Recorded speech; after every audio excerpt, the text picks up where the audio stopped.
Case number 25-1709 and 25-1710 FY People versus Charla Pendergrass, People versus Jalen Pendergrass. Appearances. And good. Dominic. My apologies. Dominic DeGrazia, P69815 on behalf of the people. And good morning, Your Honor. For the record, Terry Johnson, P70773 on behalf of Ms. Charla Pendergrass, who is present and stands to my left. Good morning. May it please the court, Judge. My name is Adam Clements. My P number is 77233. I'm here on behalf of Mr. Pendergrass. Sir, state your name for the record, please. Yes, it's Stand up. Good morning, everyone. All right, so date and time scheduled for arraignment. Do you wish to have the charges read?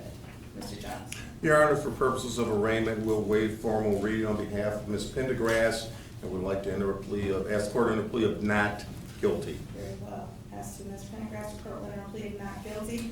As to Mr. Jalen Pendergrass. Your Honor, we waive the formal reading and the information as to allow the defendant to stand mute and have a plea of not guilty entered on his behalf at this time. All right, court will enter a plea of not guilty on behalf of Mr. Pendergrass. As to bond for Ms. Charla Pendergrass.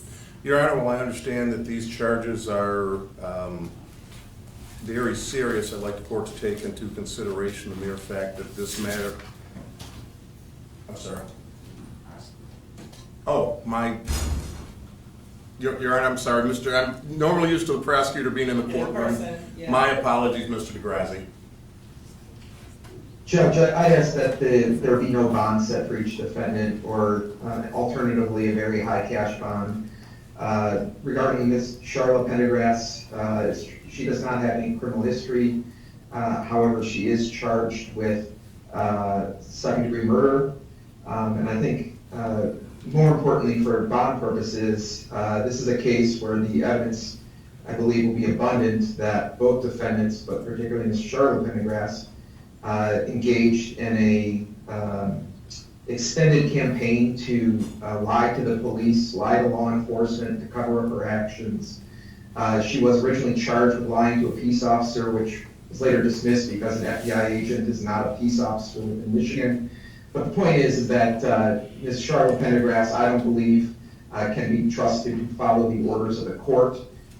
She has shown in the past her willingness to be deceptive, to be untrustworthy, and given the serious nature of these charges and the circumstances behind the actual crime itself, I'm asking that there be no bond for Ms. Charla Pendergrass, or alternatively a very high cash bond. Mr. Johnson, do you wish to respond? I do. Your Honor, I'm just rather shocked that the prosecutor can say that my client is not able to follow court orders. This court is aware Ms. Pendergrass was placed on a bond, a high bond, and Ms. Pendergrass followed all of those bond conditions. Not a single time was there any allegations that she violated or did anything that she should not have done. As a matter of fact, Your Honor, even after the case was dismissed, that was back in August, so about 3 months ago, she's done absolutely nothing. She has nothing to hide. The problem is she didn't cooperate with the police in a manner in which the police wanted her to cooperate. To come forth and say no cash bond, or to say no bond or a very high cash bond is ridiculous. She is not a flight risk. She's been here at every single court event, and I would ask that if the court sets a bond, that it be a reasonable bond. Again, based upon her actions that this court has saw, not the allegations that have been put forth by the people. Thank you very much. And Would the court like me to address Mr. Jalen Pendergrass, Judge? In just 1 second, I had just a couple of questions. Where does she work? She's a caregiver, Your Honor. To someone who lives in the home? No, Your Honor.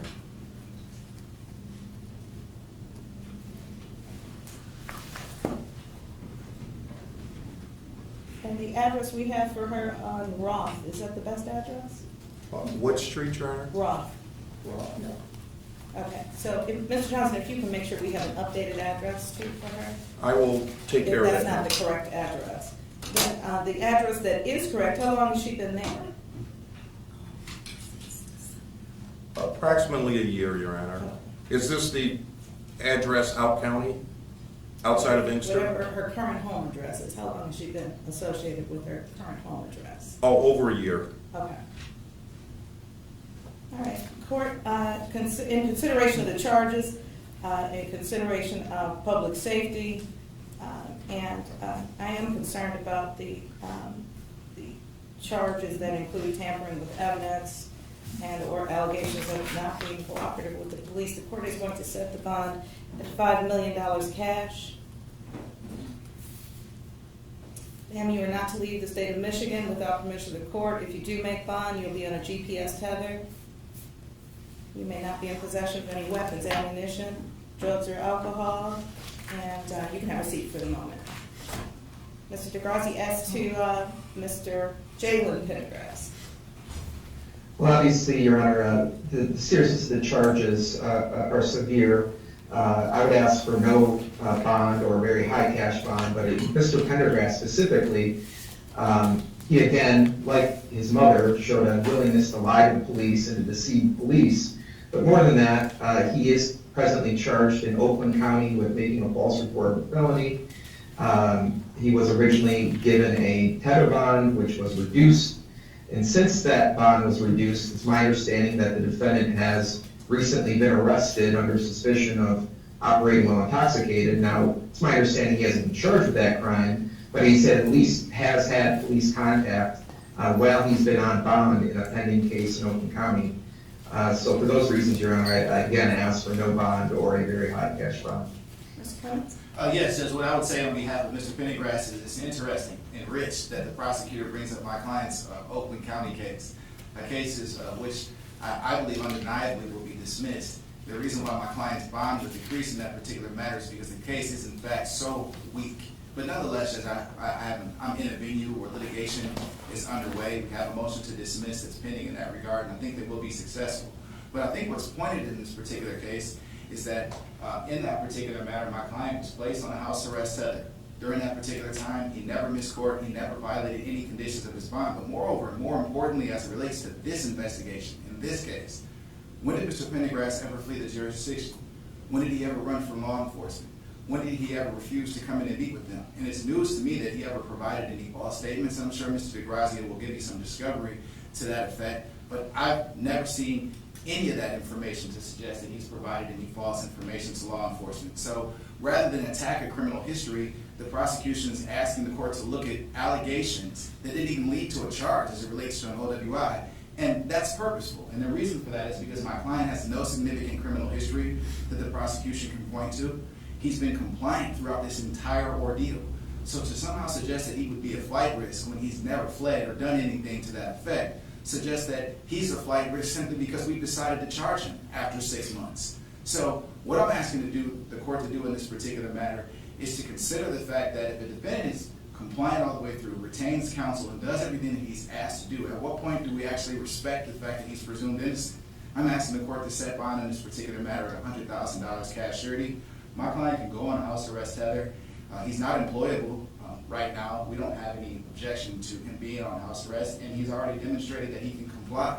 But more compelling than anything, judges, he's looking forward to having an opportunity to finally have his name cleared. We want the evidence to be brought forth just like everyone else does, because as of right now, only the prosecution has that evidence. We've never seen anything that suggests that he's broken the law in relationship to the death of London Thomas, or that he's obstructed justice in any way at all. So for those reasons, Judge, I'm asking for a fair and reasonable. Thank you. Very good. Okay, considering the factors that this court must consider in order to set bond or any type of pretrial release, given the nature of the charges, was Mr. Pendergrass working at or around the time of the incident? And if so, where and how long? Well, at the time, at what period of time? Back in April. Well, he wasn't allowed to work, Judge, once he was charged in Oakland. Okay. What was he doing before then? Where was he working? He was not working at all. Okay. Gotcha. All right. And so the court is going to remand Mr. Pendergrass, set no bond given the nature of the charges. And we need to set a probable cause conference date. Is everyone available to zoom in for a probable cause conference on the 22nd of October, What time would that be, Your Honor? 9 a.m.?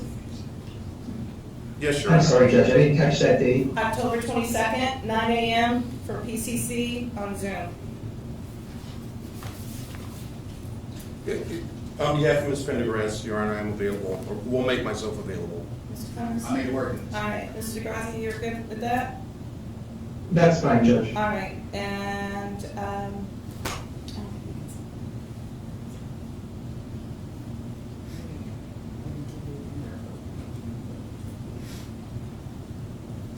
we'll set dates at the next hearing. We'll set exam dates. I was gonna try and see if we could pick exam dates since I have all of you here and everybody's got a calendar.